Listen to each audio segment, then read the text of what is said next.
आज प्रदेश में आवश्यकता के अनुसार ऑक्सीजन की उपलब्धता व आपूर्ति सुनिश्चित की जा रही है। ऑक्सीजन एक्सप्रेस के माध्यम से ऑक्सीजन टैंकर्स लाए जा रहे हैं। हवाई सेवा के माध्यम से भी ऑक्सीजन की आपूर्ति की जा रही है और इसके साथ ही ऑक्सीजन प्लांट लगाने का कार्य तेजी से किया जा रहा है। देश का सबसे बड़ा टीकाकरण महाअभियान यूपी में आगे बढ़ रहा है, जिसके तहत 1 मई 2021 से 18 वर्ष से अधिक आयु वालों का निःशुल्क टीकाकरण किया जाना है। मुख्यमंत्री योगी आदित्यनाथ ने निर्देश जारी करते हुए कहा है कि प्रदेश के समस्त मेडिकल कॉलेज में हो ऑक्सीजन प्लांट। हर जान को बचाना हमारी प्राथमिकता। कोविड के मामले के हिसाब से हर जिले को सेक्टर में बांटा जाएगा। हर सेक्टर के लिए एक प्रभारी मजिस्ट्रेट तय किए जाएंगे। सेक्टर मजिस्ट्रेट दिलाएंगे बेड, ऑक्सीजन और दवा।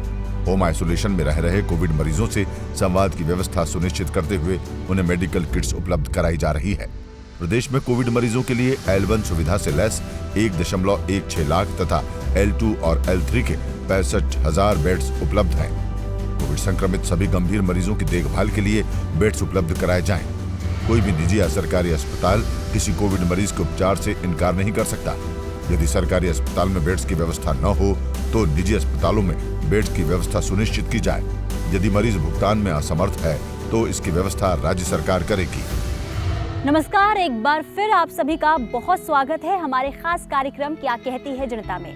उत्तर प्रदेश के मुख्यमंत्री योगी आदित्यनाथ की सरकार ने अपने 4 साल के कार्यकाल में विकास कार्यों को गति देने और लोकतांत्रिक मूल्यों में आम जनमानस के विश्वास को बढ़ाने के लिए उत्तर प्रदेश में किस तरीके से काम किए हैं, ये जानने के लिए हम जायजा लेंगे कानपुर देहात के अकबरपुर विधानसभा क्षेत्र और भोगनीपुर विधानसभा क्षेत्र का और जानेंगे विकास कार्य को लेकर क्या कहती है जनता।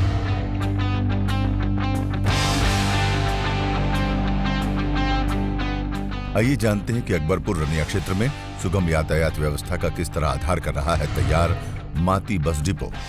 439.53 लाख रुपए की लागत से अकबरपुर रनिया क्षेत्र में माती बस डिपो का निर्माण। माती बस डिपो के निर्माण से स्थानीय जनता को मिल रही है बेहतर परिवहन सुविधाएं। हम इस वक्त मौजूद हैं अकबरपुर विधानसभा क्षेत्र स्थित नवनिर्मित बस स्टेशन पे। आइए हमारे साथ यात्री मौजूद हैं, उनसे जानते हैं कि इस बस स्टेशन के बन जाने से उन्हें किस तरीके से लाभ मिला है। दिक्कत यात्रियों के लिए दिक्कत होती थी, धूप में खड़ा रहना पड़ता था और अब ये है कि टीन शेड वगैरह बस स्टेशन बन गया है तो यहाँ यात्रियों के लिए छाया में बैठते हैं, पानी आने की व्यवस्था है। योगी सरकार को बहुत बहुत धन्यवाद देना चाहूँगा कि अब इससे यात्रियों के लिए बहुत अच्छी सुविधाएं मिल रही हैं। यहाँ पर बहुत दिक्कतें होती थी साहब, यहाँ सवारी नहीं मिलती थी तो आदमी परेशान रहता था। अब जो यहाँ बस अड्डा बन गया तो अब बड़ी सुविधा हो गई। बस स्टॉप जब से बन गया तब से बैठने उठने के लिए सुविधा है, हर चीज़ सुविधा है। योगी सरकार बहुत अच्छी सरकार चला रहे हैं और इनकी सरकार ऐसे चलती रहे हर हमेशा के लिए। पानी की भी सुविधा अच्छी हो गई, यहाँ जो शौचालय है उसकी भी सुविधा, टीन सेट वगैरह, छाया, मतलब हर चीज़ की सुविधा है। कोई परेशानी नहीं है, ना परिचालक है ना सवारियों को, किसी को कोई दिक्कत नहीं है। इसके लिए योगी सरकार को धन्यवाद है हमारी साइड से। आइए अब देखते हैं कि अकबरपुर रनिया क्षेत्र में निराश्रित गौवंशीय पशुओं का किस तरह आश्रय स्थल बन रही है कान्हा गौशाला। अकबरपुर रनिया क्षेत्र में सुविधाओं से सुसज्जित कान्हा गौशाला का संचालन। कान्हा गौशाला में निराश्रित गौवंश हेतु चारे, पानी आदि का समुचित प्रबंधन एवं देखभाल। आवारा गौवंश की वजह से अगर किसी को सबसे ज्यादा नुकसान हुआ करता था वो है किसान, लेकिन गौशाला के बनने से अब किसानों की परेशानी किस हद तक दूर हुई है, आइए जानते हैं। हमारे साथ एक किसान मौजूद हैं। ये करीब 4 बीघे में बना हुआ है और यहाँ पे हमारे गोवंश 207 हमारे हैं टैगिंग और 16 नवजात शिशु और 13 हमारे पास हैं एक्सीडेंटल। दुर्घटनाग्रस्त लोग बाहर हो जाते हैं, उनको हम लेके यहाँ पे आते हैं। तो टोटल हमारे पास 235-236 हैं यहाँ पे गोवंश। हमारे 4 कर्मचारी हैं जो भूसा डालते हैं, 4 कर्मचारी हमारे हैं जो कि सफाई करते हैं और 1 कर्मचारी जैसे कोई नहीं आया, छुट्टी हो गई या हमारी हरा चारा आना है तो वो सब लेके व्यवस्था करके 9 ये हो गए, 2 केयर टेकर हमारे हो गए यहाँ पे। योगी जी को हम बहुत बहुत धन्यवाद कहना चाहेंगे क्योंकि एक तो हमें यहाँ लोकल में रोज़गार मिल गया। पहले हम दिल्ली में काम किया करते थे जिससे बहुत ही समस्याएं आती थी हमारे परिवार को, पैसे को लेके बीमारियां होती थी मगर हम आ नहीं पाते थे और अब हम यहीं रहते हैं, अपने बच्चों को भी देखते हैं, अपना रोज़गार भी है यहाँ में और गायों की सेवा भी करते हैं हर तरह से। बहुत अच्छी मतलब सोच है योगी जी ने ये यहाँ पर बनवा दिया। तो मतलब रोजगार भी मिल गया। बाहर रहते थे, मतलब मजदूरी करते थे, मतलब बाहर रहते थे। योगी जी का बहुत धन्यवाद है। बहुत अच्छी बात मतलब सोच है कि मतलब जानवरों के लिए बचत तो हो गई। काम मिल गया है और योगी जी को धन्यवाद देना चाहता हूँ। पहले इधर उधर काम करता था, लेकिन अब घर ही में रोजगार मिल गया है। योगी जी को बहुत बहुत धन्यवाद देना चाहता हूँ। आइए अब जानते हैं कि अकबरपुर रनिया क्षेत्र में उत्तम स्वास्थ्य एवं चिकित्सा सुविधाओं की उपलब्धता किस तरह सुनिश्चित करने जा रहा है आयुष चिकित्सालय। 695.45 लाख रुपए की लागत से आयुष चिकित्सालय अकबरपुर का निर्माण कार्य प्रगति पर। 50 बेडेड आयुष चिकित्सालय के निर्माण से स्थानीय जनता को मिलेगा उच्च स्वास्थ्य सुविधाओं का लाभ। उत्तर प्रदेश के ग्रामीण क्षेत्रों में चुनौती बनी स्वास्थ्य सेवाओं को फिर से पटरी पर लाने के लिए उत्तर प्रदेश की योगी सरकार इस ओर विशेष ध्यान दे रही है। तभी तो कानपुर देहात के अकबरपुर विधानसभा क्षेत्र स्थित आयुष अस्पताल का निर्माण तेजी से करवाया जा रहा है, ताकि स्थानीय लोगों को इससे राहत मिल सके और उन्हें बेहतर इलाज के लिए दूर नहीं जाना पड़े। तो आइए क्यों ना स्थानीय लोगों से भी बातचीत कर ले और जान लेते हैं कि आयुष अस्पताल के बनने को लेकर उनके क्या है विचार। मैंने डिप्लोमा किया हुआ है सिविल इंजीनियरिंग से, और प्रैक्टिकल नॉलेज के लिए हमें कहीं ना कहीं कंस्ट्रक्शन वर्क के लिए जाना ही पड़ता है सीखने। तो इस बिल्डिंग से मुझे पूरा नॉलेज मिल रहा है कि कैसे बिल्डिंग बनती है, और बहुत कुछ सीखा है मैंने पिछले 8 महीने में। योगी सरकार के लिए बहुत बहुत धन्यवाद कि वो ऐसे ही और काम करवाते रहें, और मेरे जैसे और भी बहुत सारे बच्चे जिनको नॉलेज मिलेगी वो सीख सकते हैं अपने एरिया में रह के। हमें लाभ है, यहीं काम मिल रहा है, नज़दीक बाहर नहीं जाना पड़ रहा है, और यहाँ जब टाइम मिलता है तो अपने घर भी चले जाते हैं। बहुत बहुत धन्यवाद, हमें नज़दीक काम मिल रहा है। हमको चिकित्सालय बनने से बहुत लाभ है, क्योंकि हमें पहले बहुत दूर दूर काम करने जाना पड़ता था, जैसे दिल्ली है और बहुत सी जगह जाना पड़ता था। अब हमको हमारे लोकल में ही काम मिल रहा है हमको, तो अब हमको जो है यहीं काम मिल रहा है, तो हमारे लिए घर की भी कोई दिक्कत नहीं, जब चाहो तब घर चले जाओ। कोरोना वायरस से न घबराएं, खुद बचें और सबको बचाएं। मास्क पहनकर ही घर से बाहर निकलें, नियमित अंतराल पर हाथ धोते रहें, 2 गज की दूरी का अनुपालन करें, भीड़ भाड़ वाली जगहों पर जाने से बचें। 45 वर्ष की आयु के ऊपर वाले व्यक्ति कोरोना वैक्सीन अवश्य लगवाएं। 18 वर्ष से ऊपर सभी व्यक्तियों का 1 मई से होगा टीकाकरण। दवाई भी कड़ाई भी।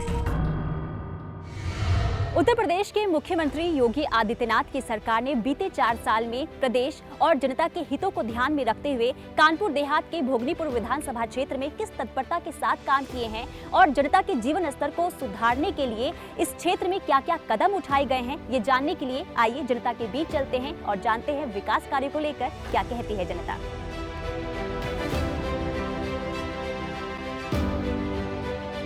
आइए देखते हैं कि उद्योग एवं व्यापार जगत में किस तरह अपनी चमक बिखेर रही है भोगीनीपुर क्षेत्र की स्टील इंडस्ट्री। ओडीओपी योजना के तहत स्टील इंडस्ट्री को बढ़ावा दे रही है प्रदेश सरकार।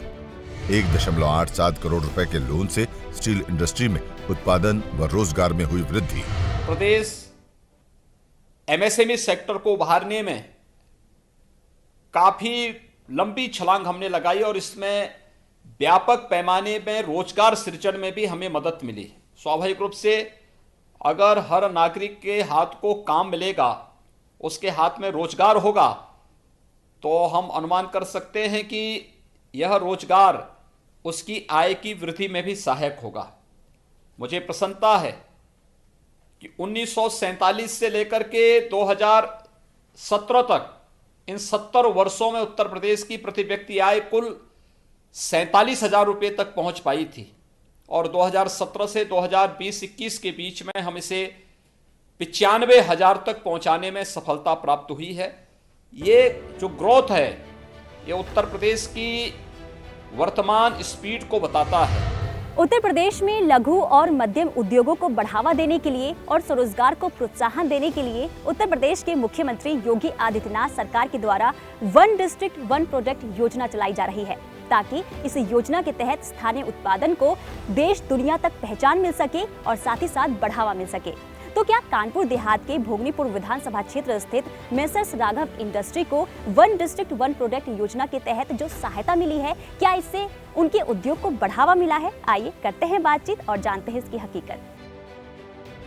हम इस वक्त मौजूद हैं भोगनीपुर विधानसभा क्षेत्र स्थित मेसर्स राघव इंडस्ट्री में। हमारे साथ यहाँ के मालिक मौजूद हैं जिन्हें वन डिस्ट्रिक्ट वन प्रोजेक्ट के तहत योगी सरकार के द्वारा सहायता दी गई है। तो क्या मदद मिलने से उनके उद्योग को बढ़ावा मिला है, आइए जानते हैं।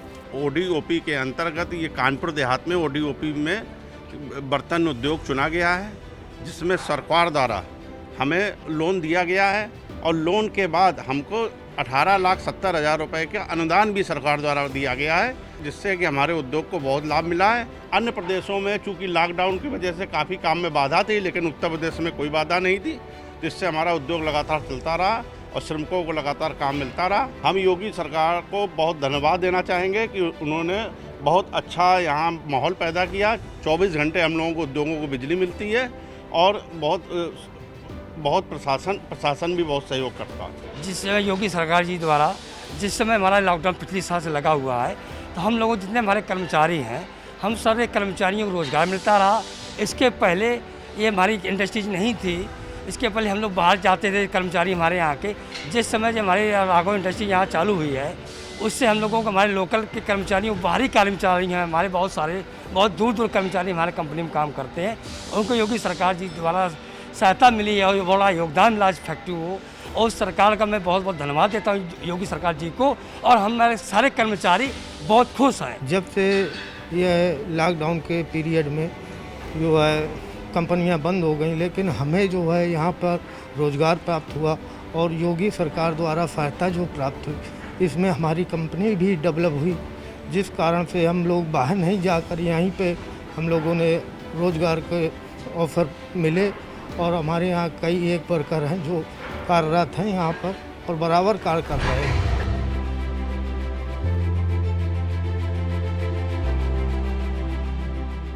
आइए अब जानते हैं कि भोगिनीपुर क्षेत्र में विधायक निधि के अंतर्गत किस तरह किया जा रहा है जन कल्याण। विधायक निधि के माध्यम से असाध्य रोग से पीड़ित बच्चे की आर्थिक सहायता, सुविधाओं के विकास एवं जन कल्याण की दिशा में उठाए जा रहे हैं प्रभावी कदम।